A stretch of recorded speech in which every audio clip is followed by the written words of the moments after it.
Bienvenidos a todas las personas que nos están viendo por medio de las redes sociales, ya sea en vivo o que nos vean posterior a que se tuvo esta transmisión.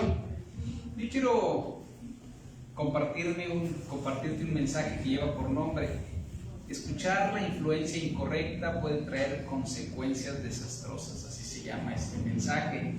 Hemos estado estudiando acerca de la vida de los reyes de Israel.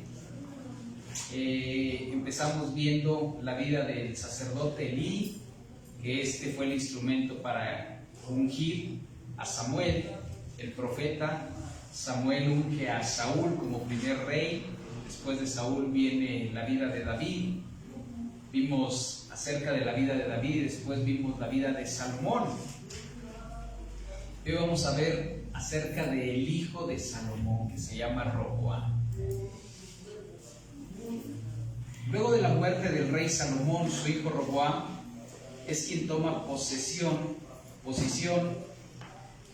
quien había pasado la mayor parte de su vida viendo cómo su padre había reinado, ya que cuando Salomón asciende al trono, él tenía 1 año de edad. Y cuando toma el trono, Roboam tiene 41 años de edad. Y bueno, pues Roboam sabía lo que significaba la posición de rey de su papá, porque día a día vio el servicio de su padre con todos sus pros y sus contras.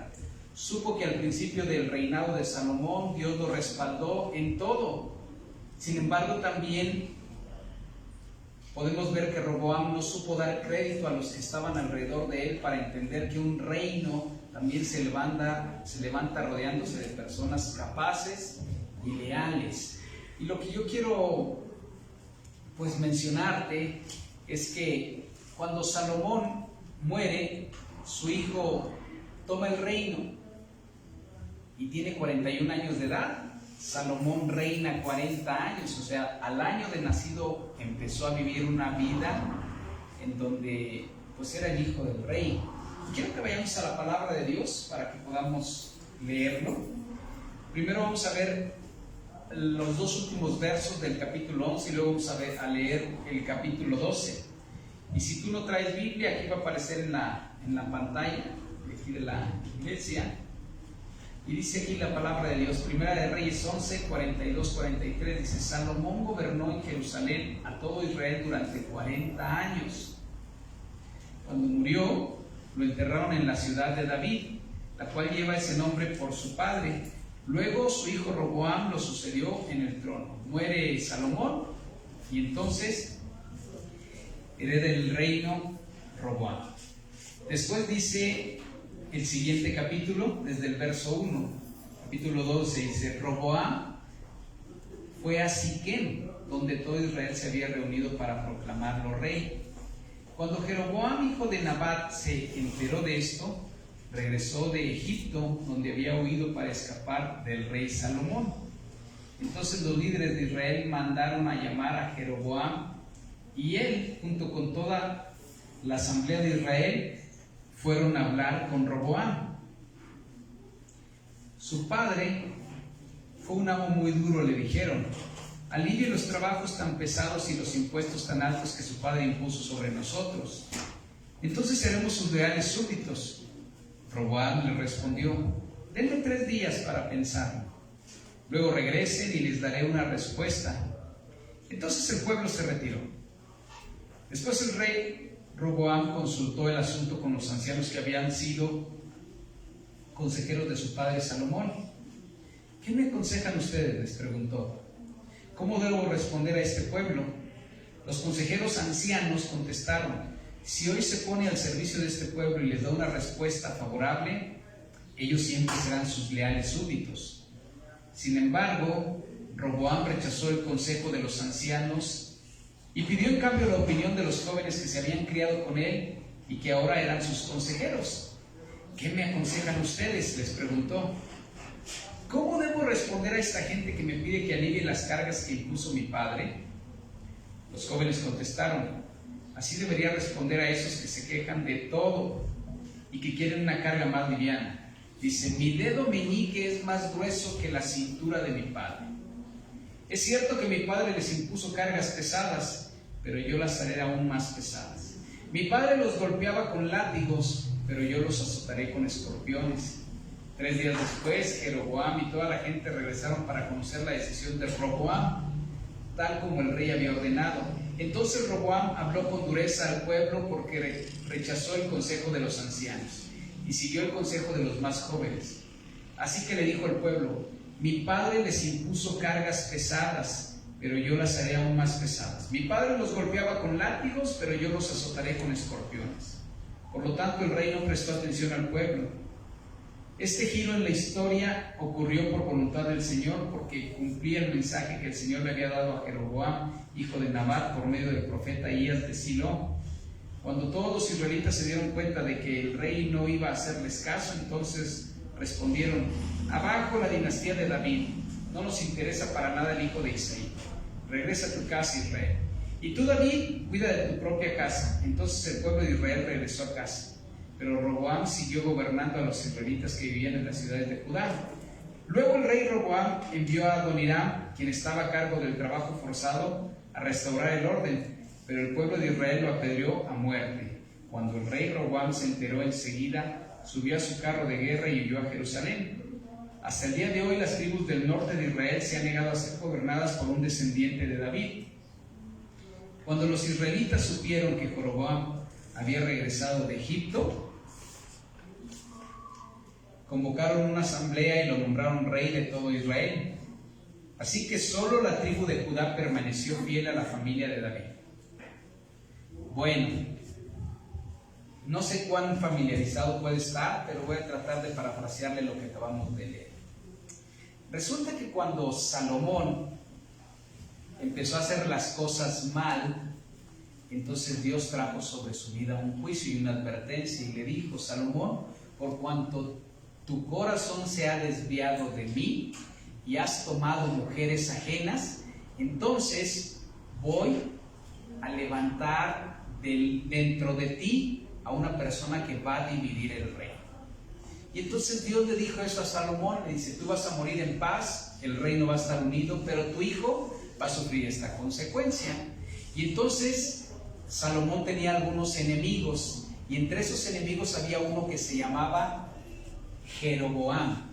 Su hijo se llamaba Roboam, pero uno de los enemigos de Salomón se llamaba Jeroboam.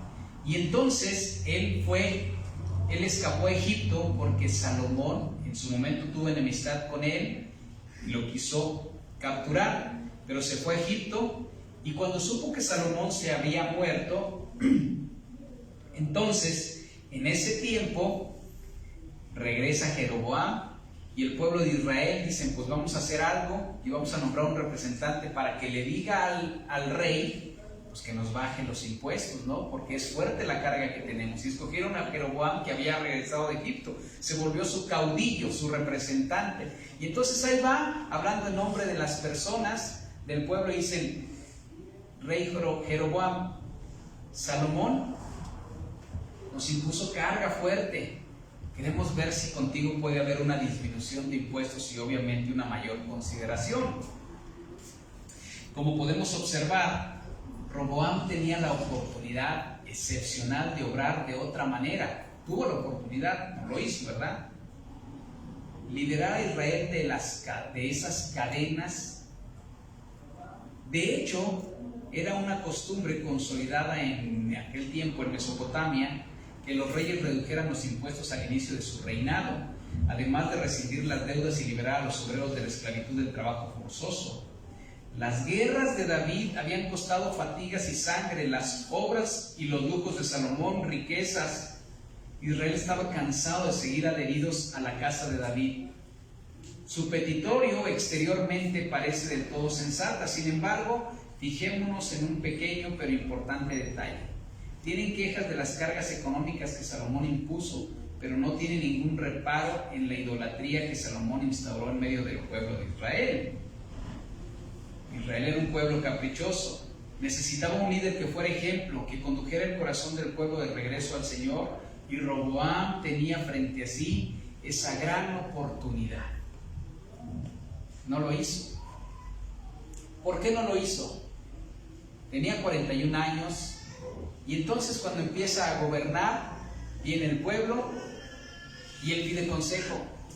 Y entonces, obviamente, había un séquito que había gobernado con Salomón y eran personas mayores, por lo menos mayores que él. Y les pregunta, ¿qué hago? Este pueblo me dice que le quite la tributación y que le disminuya los impuestos. Y le dicen ellos, bueno, pues hazlo, rey, porque si tú se los quitas vas a ganar aprecio hacia ellos y te van a servir. Ok. Y les pregunta a sus amigos que se criaron con él en el palacio, iban a las mismas escuelas, se juntaban con las mismas personas y tenían los mismos hábitos. ¿Qué hacemos? Y entonces ellos le dicen, ¿sabes qué? Diles que tu papá les puso grandes impuestos, pero que tú les vas a poner impuestos mayores, ¿sí? Ahora,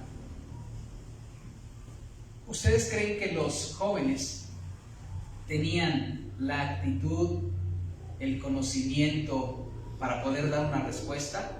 Yo creo que no. Yo creo que estaban ¿en dónde? Estaban a lo mejor en una plaza o en un mall ahí con sus carros lujosos y estaban comiéndose una botana o cualquier cosa y le dieron un consejo a la ligera. Y obviamente pues él, con tal de congraciarse con sus amigos, pues ni siquiera lo pensó y les dio una respuesta áspera. Y entonces cuando Jeroboam, que era el representante de Israel o del pueblo de Israel, le dice, ¿sabes qué? No tenemos nada que ver con Israel. En adelante, quédate tú reinando en la tribu de Judá y nosotros lo que vamos a hacer es que nos vamos a separar. Y entonces se separaron 10 tribus, 10 de 12, y una se fue con Jeroboam. ¿Qué pasó con la que faltaba? Era la tribu de Leví. Acuérdense que ellos no tenían propiedad y por tal motivo, pues obviamente no correspondía que ellos fueran una tribu. En realidad ellos se quedaban a ministrar en el templo y el templo estaba con Judá. Entonces en realidad esa tribu como que estaba adherida. Y llega un momento en donde Roboam se da cuenta de eso y manda a pedir el tributo de las 10 tribus que no tenía y apedrearon a su tesorero y lo mataron. Y en ese momento se dividió el reino. Ahora, cuando usted escuche que Jesús dice que tiene un encuentro con los samaritanos, se refiere a que el pueblo de Israel que se quedó en la tribu de Judá son los judíos y los que se separaron son los samaritanos. En realidad era el mismo pueblo de Israel, pero resulta que Jeroboam dice, más adelante lo vamos a ver, dice la Biblia, que él, como no tenía cómo enseñarles a adorar al Dios verdadero, levantó entre ellos sacerdotes y les levantó imágenes de tal manera que ellos adoraron en templos paganos a imágenes que no eran dioses. Entonces los judíos y los samaritanos, aunque son el mismo pueblo, no se querían en tiempos de Jesús. De hecho, a los samaritanos se les consideraba como perros.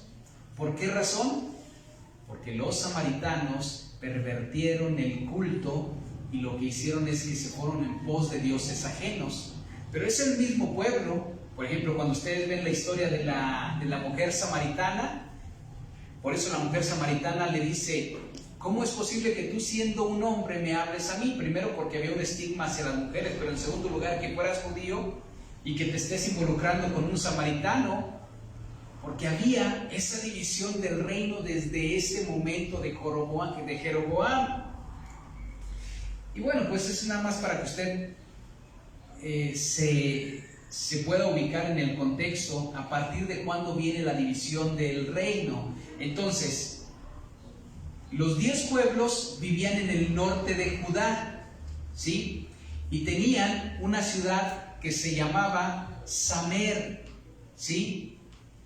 Pero le pusieron por nombre Samaria. La capital de Israel era Samaria, ¿sí? Y la capital de Judá era Jerusalén, ¿sale? Entonces ahí es donde nosotros podemos ver en dónde está el templo de Dios. Está en Jerusalén, no está en Samaria.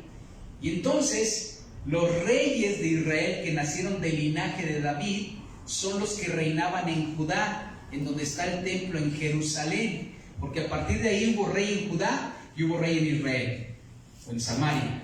Pero en realidad el linaje del que viene Jesús es el linaje de la tribu de Judá. Toda esa parte es importante. Volviendo otra vez al tema, yo quiero comentarte lo que es importante. Escuchar la influencia incorrecta puede traer consecuencias desastrosas. ¿Qué influencia estás escuchando? ¿Por qué? Porque Roboam pudo haber escuchado la influencia correcta, que era la de los ancianos, pero escuchó la influencia incorrecta, que era la de los contemporáneos. Y quiero reflexionar sobre algunas cosas que son importantes. Lo primero, llegar al trono no tuvo ningún costo para Roboam. Por ello, no valoró mantener la unidad del reino. ¿Sí? Si él estuvo viviendo en una cuna real durante 40 años, no se dio cuenta de lo que le costó a David unificar a las tribus por medio de las conquistas que tuvo, ni tampoco de cómo Salomón vivió durante un tiempo de paz. Él no se dio cuenta de ello. En realidad era una persona que solamente extendía su mano y entonces todo lo que necesitaba le llegaba.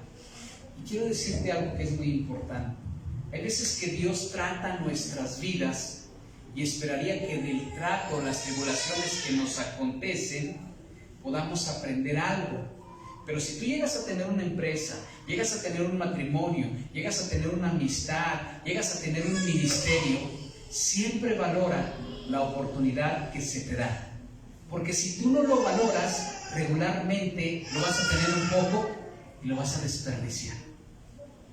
Y déjenme decirles algo, hay gente que se casa y como a lo mejor siempre fue muy asediado o asediada, perseguido o perseguida, a la primera de cambio no le parece algo y la opción es el divorcio. ¿Sí? ¿Por qué? Porque muchas veces no nos cuesta. Hay gente que se le da un ministerio, que el ministerio es la confianza que se llega a tener por parte de quienes dirigen la iglesia, y lo tratan con los pies, porque no les costó nada. Hay gente que tiene amistades o relaciones y que esas amistades o relaciones no las valora. ¿Por qué? Quizá porque siempre está rodeado de personas que te siguen o que te admiran.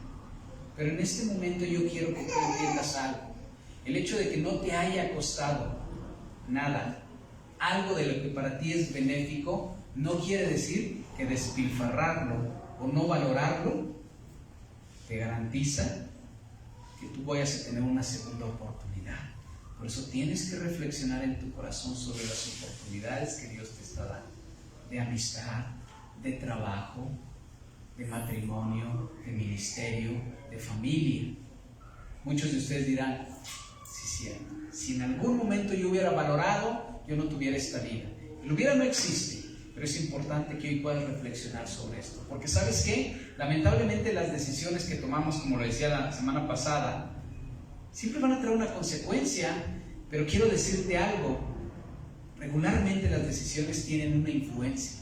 La de Roboam tuvo la influencia, o pudo más la influencia de jóvenes inexpertos que obviamente no tenían la capacidad de ver hacia el futuro. Y si tú hoy en día tienes una amistad, tienes una relación, tienes un matrimonio, tienes un ministerio, tienes un trabajo, y ves que muchos de tus amigos, compañeros o personas que están a tu lado hacen cosas diferentes, y tú dices, bueno, pues no seré el primero, y tomas a la ligera algo, puede que dividas la bendición que Dios te está dando. Entonces, no es necesario experimentar en cabeza ajena. Valora lo que hoy tienes. ¿Por qué? Porque si no, cuando lo tomamos a la ligera, entonces nos puede pasar lo que este hombre, una decisión a la ligera, trajo como consecuencia la división de un reino. Amén. La segunda reflexión que podemos ver sobre esto es que Roboam decide escuchar las necesidades, o más bien, Roboam debió de haber decidido escuchar las necesidades de sus gobernados antes de la opinión de sus compañeros.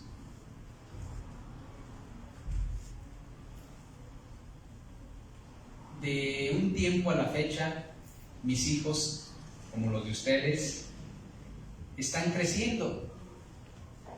Y yo regularmente suelo ser una persona que por mi temperamento pues pongo reglas, ¿no? Y asumo que las tienen que obedecer en mi familia, hablando específicamente. Pero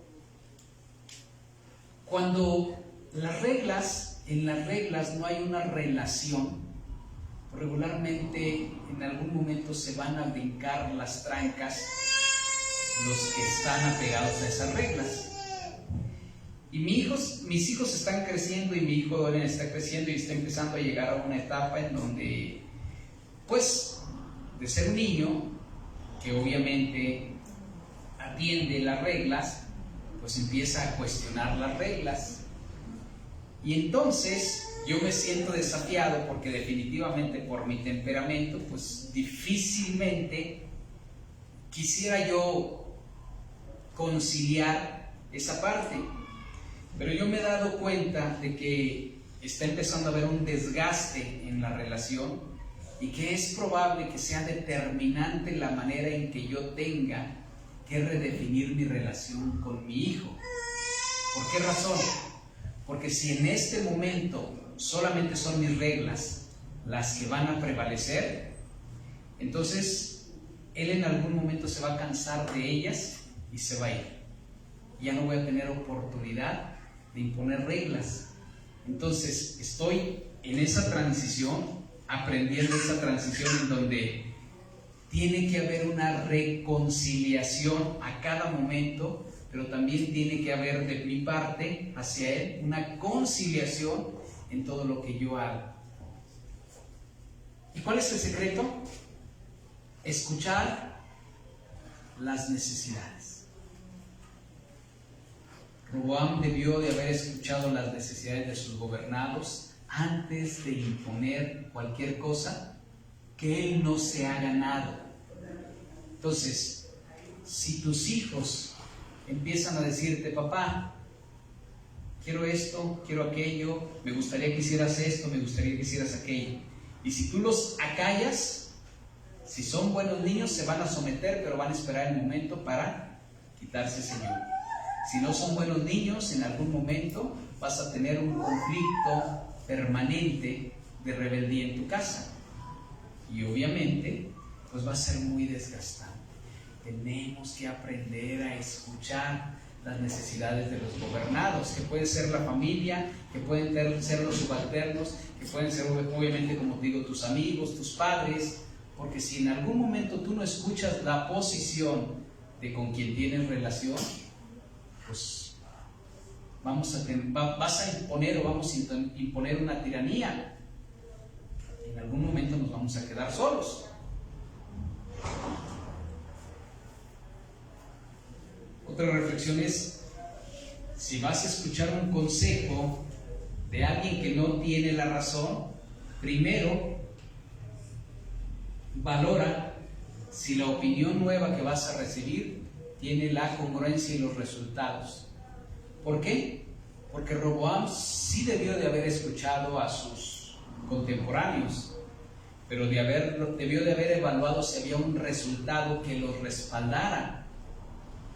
Porque muchas veces nosotros nos hemos aburrido de escuchar los consejos quizá del pastor, de mi consejero, de mi padre, de mi jefe, de mi amigo. Pero déjame decirte algo: si voy a estar abierto a una nueva posición o a un nuevo comentario, tiene que haber una congruencia, tiene que haber resultados, porque si no, entonces nos estamos aventando un salto al vacío. No sé si me doy a entender. Hoy estamos tan expuestos a las redes sociales que, como yo les decía la semana pasada, de repente nosotros estamos así como nuestro estado de ánimo a flor de piel, y de repente nos sale una frase, ¿verdad?, que no sabemos de dónde viene, pero esa frase ya nos levantó el ánimo. Y muchas veces esa frase en realidad ni tiene congruencia, ni tiene resultados, ¿verdad? A veces nosotros nos sentimos abrumados por las reglas y de repente te mandan una imagen o cualquier cosa y todo lo que tú puedes concebir en tu mente lo puedes realizar. Y tú dices, esa frase es para mí, ¿verdad? A lo mejor después de que tu papá o tu mamá te dijeron, y tienes que ser disciplinado y tener carácter para saber hacer las cosas. Y tú dices, siempre me estás diciendo eso. Y de repente te llega una frase y te dice, todo lo que pienses lo puedes lograr. Tú, wow, qué profundidad, ¿verdad? Si te vas a abrir a una nueva perspectiva, pues fíjate si hay resultados y si hay congruencia. ¿Por qué? Porque muchas veces emitimos o adoptamos juicios de valor que en realidad no sabemos ni siquiera cuál es el origen de ello. De repente hay esposas o esposos que se fastidian de la persona que tienen al lado. Y a veces siempre hay alguien, un acomedido o una acomedida, que te puede endulzar el oído o que te puede hacer atractiva la visión. Y en ese sentido nos empezamos a involucrar, pero nunca conocemos ni las intenciones ni cómo reaccionaría tal o cual persona cuando me conozca a profundidad. Y nosotros empezamos a consolarnos con algo que es ajeno a lo que Dios nos dio. Pero tienes que saber que nosotros de la noche a la mañana no somos aceptados nada más por nuestra apariencia. Siempre es bien importante que la gente conozca lo que verdaderamente es nuestra esencia. Cuando eso suceda te van a decir, ¿sabes qué? Pues que te aguanten en tu casa. Entonces, no seamos inocentes, no estemos abriendo ventanas a algo que de entrada pues no está en el orden de Dios, y en segundo lugar no creas que es una gran oportunidad porque somos los más apuestos, no nos conocen o son las más atractivas. De repente no te conocen, porque cuando nos conocen en realidad es cuando verdaderamente se sabe si se ha de lidiar con alguien. Entonces cuida tu corazón en ese aspecto. La transición generacional será inevitable y debemos aceptarla. Y déjame decirte algo, de repente nosotros decimos, es que los jóvenes no saben, pero la transición generacional en algún momento es inevitable. Por ejemplo, yo puedo ver que Roboam, teniendo 41 años, voltea a ver a los ancianos y a lo mejor se le hace un poquito pasado de moda la forma en que ellos gobiernan, ¿verdad? Y por eso les pregunta a los jóvenes, porque con ellos ha convivido todo ese tiempo. Quiero decirte a ti, padre de familia, a pesar de que nosotros hagamos las cosas correctas y que nuestros hijos no tengan la experiencia, si fuéramos padres de familia o si fuéramos jefes que tenemos subalternos más jóvenes que nosotros con ideas diferentes, o compañeros de trabajo que piensan diferente a nosotros, mira, en algún momento la transición generacional va a ser inevitable. Entonces es importante que tú dispongas tu corazón para saber que aunque tú tengas las mejores ideas, en algún momento vas a ser reemplazado. Y tenemos que tener verdaderamente esa apertura. La semana pasada estaba hablando con una persona que lo corrieron de una buena empresa, o lo dieron de baja de una buena empresa, porque en realidad lo dieron de baja a él y a otras personas. Y le dieron su liquidación y me dice, ¿qué hago con el dinero, pastor? Entonces ya le di unos consejos de lo que no tenía que hacer y qué sí hacer. Le digo, ahí lo dejo a tu criterio. Pero le digo, ¿qué pasó? A mi punto de vista, eres una persona de buen carácter, un buen cristiano y muy capaz. Y entonces él dice, pues me reemplazaron por millennials, ¿verdad? Así como con cierto resentimiento a los millennials, ¿verdad? Entonces le digo, ¿por qué? Dice, sí, es que instauraron un sistema y la verdad es que pues yo siempre me retrasaba, Pero obviamente pues yo le echaba ganas, me quedaba en su momento más tiempo, llegaba más temprano, o sea, siempre entregaba las cosas que se tenían que hacer. Y la verdad es que en algún momento nos van a sustituir. Y a él le tocó la sustitución. Gracias a Dios él es muy maduro y no guarda eso en su corazón. Le dije, no, bueno, pues adelante, o sea, eres muy valiosa, muy valioso, tienes la experiencia. Y primero busca un trabajo, antes de emprender un negocio busca un trabajo, porque mira, tú siempre has sido subalterno, empleado, y tienes mentalidad de empleado. El empleado tiene mentalidad de prestaciones, días de pago, un día de pago, días de descanso pagado, vacaciones. Y cuando emprende un negocio, regularmente no goza de nada de ello. Entonces es muy difícil cambiar de la mentalidad de empleado a empresario o a emprendedor. Digo, lo primero que tienes que hacer es buscar un trabajo. Y si vas a emprender algo, definitivamente tienes que saber que vas a pasar más tiempo del que tú ahorita estabas demandando para estar con tu familia. Y total de que quedó conforme con lo que le comenté. Pero hay gente que no entiende que esta manera en que se van a dar el pasar la batuta es algo muy natural. Va a haber momentos en donde nuestros hijos nos van a rebasar. Y entonces lo que sembramos hoy tiene que ser inspiración para ellos el día de mañana. El día de mañana hay capacidades que nosotros no vamos a poder desarrollar para que nuestros hijos nos admiren o nos respeten. Es la inspiración que hoy tenemos la que va a ser el capital para que el día de mañana nos puedan honrar. Por eso tenemos que aprender y reconocer que el día de mañana ellos van a ser mejores que nosotros.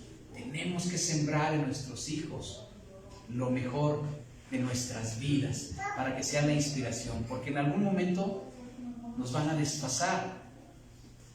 Este paso era natural. La manera en que se hizo pues no fue la correcta, porque de tener un séquito de personas que pensaban de una manera a sustituirlo por personas que pensaban de manera diferente, ustedes saben qué pasa cuando se instaura un nuevo sistema, ¿verdad? Y lo manejan gente que no lo conocen. Siempre hay mermas, ¿verdad que sí? Y en algún momento ahí se va componiendo. ¿Qué es lo mejor? Pues gradual, ¿no? Sustituimos poquitos nuevos y vamos sacando a los más antiguos de manera gradual. Y eso es lo que se espera, ¿no? Este hombre cambió a todo el gobierno y entonces pues se le fue de la mano el control del gobierno. Y nosotros tenemos que saber así, que en algún momento tenemos que entender que somos sustituibles.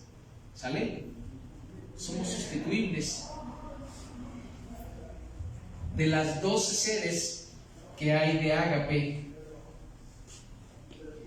está más o menos cargado entre un 30% de líderes de la vieja guardia y un 70% de líderes que son pues muy jóvenes, los muchachones. Y la verdad es que yo estoy entre los de la vieja guardia, a pesar de que me veo joven, ¿verdad? Pero soy de los de la vieja guardia y lamentablemente, y digo lamentablemente, tengo una forma de pensar que difiere mucho de la de los jóvenes. Pero ¿sabe qué? He decidido no opinar. Y he decidido no opinar por lo menos para estar abierto a lo que ellos puedan estar inyectándome. Y hay ciertas cosas de las que yo pues todavía me pudiera resistir, pero me resisto de manera interna, ¿verdad? Pero con esto lo que te quiero entender es que hay ciertas cosas que ellos hacen y que a mí definitivamente no me podría checar, pero les está funcionando. Y en ese sentido le damos gracias a Dios porque ellos están alcanzando una generación diferente a la que definitivamente yo no voy a poder alcanzar. El fuerte de lo mío, o lo fuerte mío deberá de ser formar líderes que sí puedan alcanzar a la próxima generación. Y ahí sé que yo tengo mi oportunidad. Porque si yo quiero ser, obviamente, el protagonista de una iglesia que capte a masas, pues estoy un poquito desfasado. Entonces yo tengo que entender que esta transición generacional es inevitable. Y en ese sentido, pues también tengo que saber que a pesar de que los muchachos se equivoquen, son quienes van a llevar las riendas de la iglesia en la próxima generación. Amén. Algunas enseñanzas que yo quiero darles sobre esta historia. La primera es, innegablemente la mejor forma de gobernar es servir. Esa es la mejor forma de gobernar. Le decían los ancianos, alivie los trabajos tan pesados y los impuestos tan altos que su padre impuso sobre nosotros. Dice, entonces seremos sus leales súbditos. ¿Sí? Sirviéndoles, esto es, bajándoles los impuestos y obviamente aliviando las cargas. La mejor forma de gobernar es servir. Miren, hay un concepto que se llama meritocracia. Cracia es poder, ¿verdad? Y mérito es acción. Entonces es el poder de las obras o el poder del mérito o el poder de la acción. Y usted se ha fijado que aquí en la iglesia hay personas, además de los pastores, que ganan cierto respeto porque son el ajonjolí de todos los moles. ¿Se ha fijado? Porque el mérito trae poder. Tú lo ves de ujier, tú lo ves preparando la comida en los eventos, tú lo ves sirviendo con los niños, y de alguna manera se ganan el respeto. Y de esa manera, sirviendo, es como las personas llegan a tener un servicio, pero que les da cierta autoridad. Entonces, tenemos que saber que por medio del servicio nosotros vamos a ejercer autoridad o gobierno. Sírvale a su esposa, sírvale a sus hijos, sírvale también a sus subalternos, y va a ver que usted va a ganar mérito, va a ganar poder. Es una manera en que nosotros podemos hacerlo. Lo segundo que nosotros tenemos que saber es que servir implica tener sabiduría. Dice aquí la reflexión de los ancianos: si hoy se pone al servicio de este pueblo y les da una respuesta favorable, ellos siempre serán sus leales súbditos. Se lo están diciendo los ancianos, personas que habían vivido años. Y entonces, la edad, cuando se aquilatan las experiencias, nos da cierta sabiduría. Y entonces, el servicio demanda que nosotros tengamos sabiduría. Por eso, cuando nosotros queremos poner a alguien para servir, tenemos que saber que tiene que tener buenas conclusiones, tiene que tomar buenas decisiones, porque servir para gobernar implica tener sabiduría. Entonces usted tiene que saber que también el servicio le va a demandar que sea una persona sensata en sus decisiones. Otra enseñanza es que servir afortunadamente te va a dar autoridad. Dice aquí, los jóvenes contestaron: así debería responder a esos que se quejan de todo y que quieren una carga más liviana. Mi dedo meñique es más grueso que la cintura de mi padre.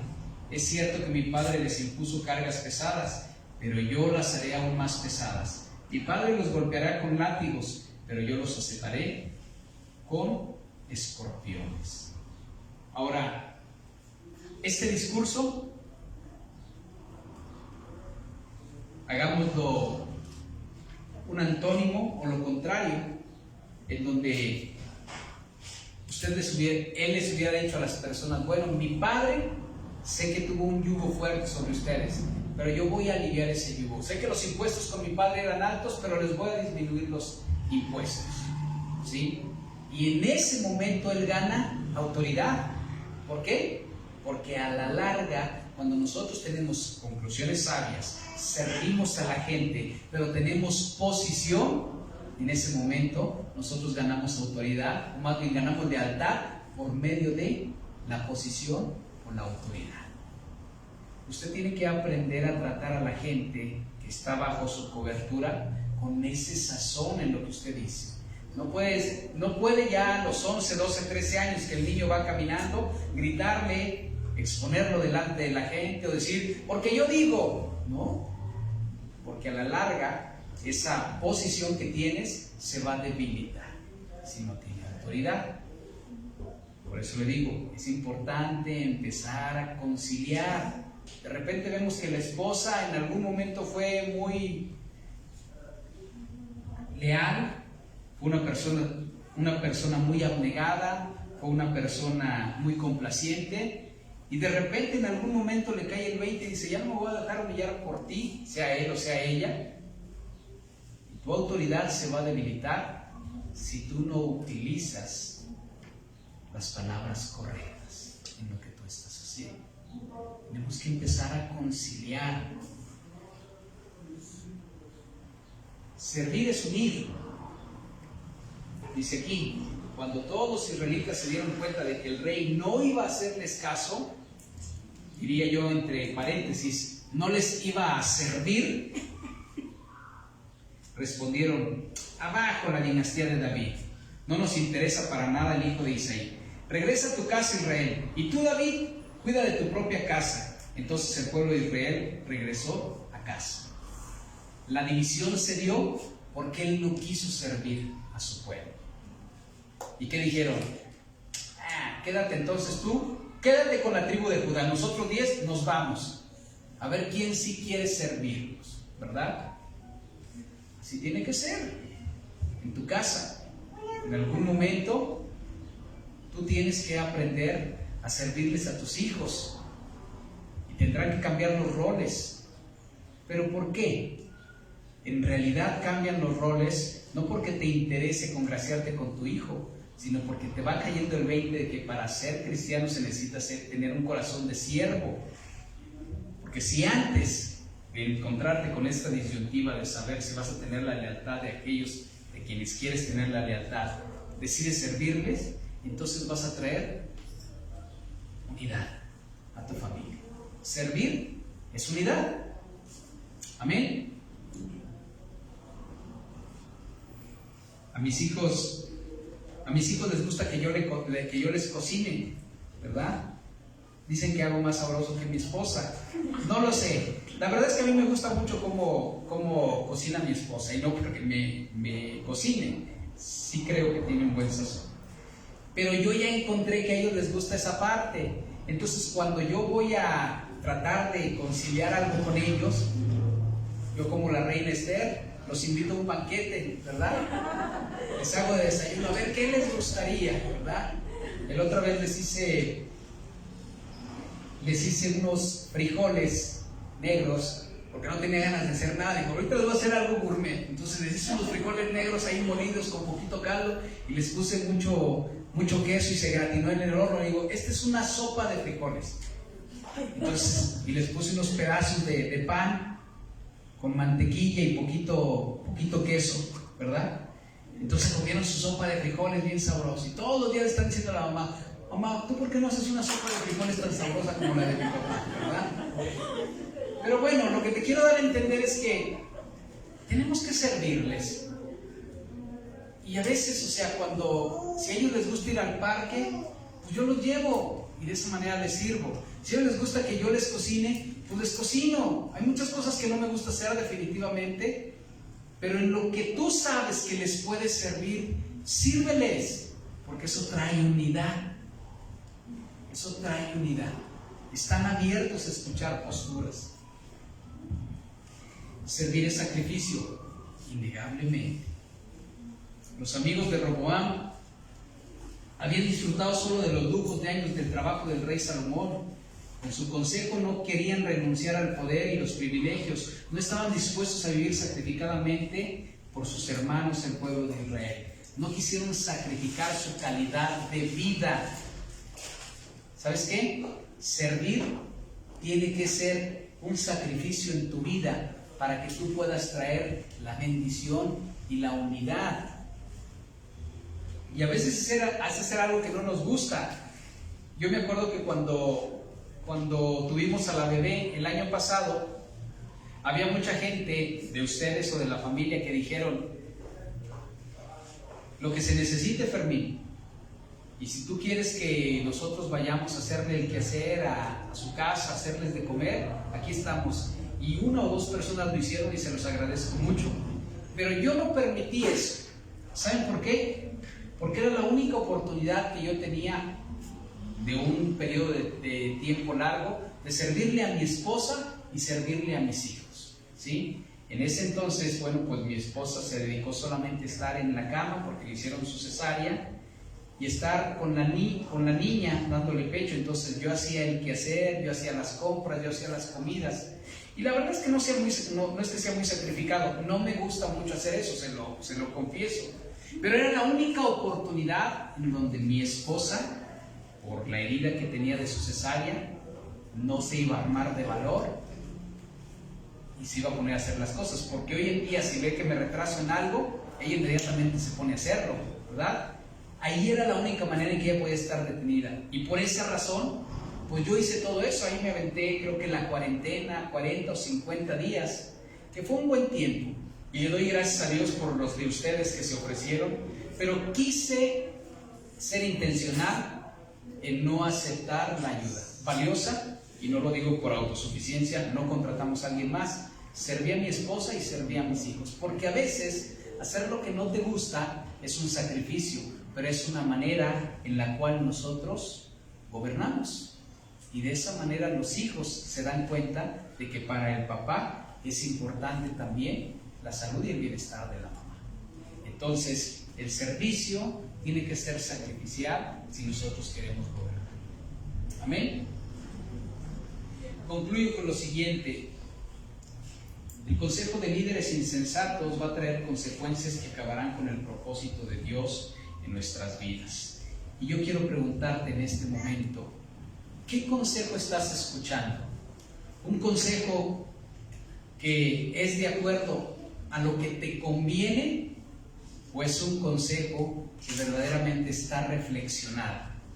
Porque quizá alguien te está diciendo, deja a tu esposo, no se lo merece, o deja a tu esposa, definitivamente no está haciendo algo, y tú que te has sacrificado tanto. Pero ¿tiene resultados quien te está diciendo eso? Porque lo más probable es que si alguien te está diciendo que dejes al esposo o a la esposa, es o porque está soltero o soltera, o porque a él lo dejaron o dejó a alguien. ¿Sí? Tenemos que aprender de quién o de qué liderazgo estamos aprendiendo para poder obviamente gobernar nuestras vidas, gobernar nuestra familia, mantener nuestro trabajo, mantener la calidad de vida que tenemos. Si nosotros escuchamos algo que no tiene congruencia, entonces las consecuencias van a ser desastrosas, ¿sí? Y yo lo que le quiero pedir, pues es que ante todo escuche la voz de Dios. Primero escuche la voz de Dios, porque cuando nosotros aprendemos a escuchar la voz de Dios, verdaderamente los resultados son buenos, son excelentes. Amén. Muy bien, pues hemos terminado este tiempo.